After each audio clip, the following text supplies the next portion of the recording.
This is Alan Bush with the Daily Financial Forecast for Tuesday, May 9th. Stock index futures once again making some new record highs in the NASDAQ. It looks like earnings continue to come in for the most part better than expected, not just here in the U.S., but also in the Eurozone. So global equities putting in a good performance in the overnight trade with follow-through gains in North America. We continue to believe that the main trend is higher for all of the major indices, so nothing really changing in our view there. Moving over to the currencies, the dollar index advancing for a second day.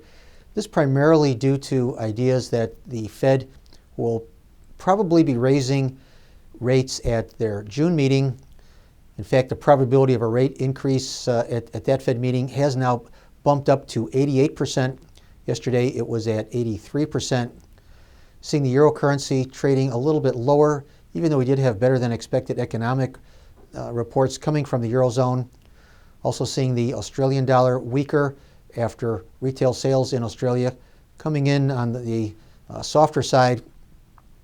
Longer term, though, we feel that the dollar index, which would normally be supported by tighter credit from the Fed, will probably continue to underperform. Moving over to the interest rate futures markets, lower prices, especially at the long end, with the 30-year bonds under some pressure today. We feel that with some of the flight to quality longs being liquidated, that the trend now appears to be lower.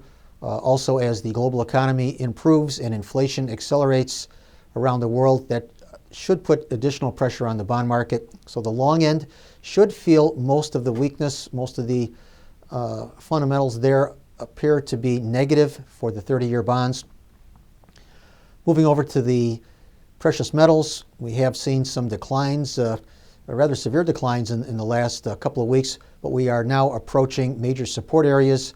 I think ultimately it will be the inflation influence that dominates to take the precious metals higher. So I would look for these current areas, maybe just a little bit lower in gold and silver to hold, and then a new leg higher for both gold and silver.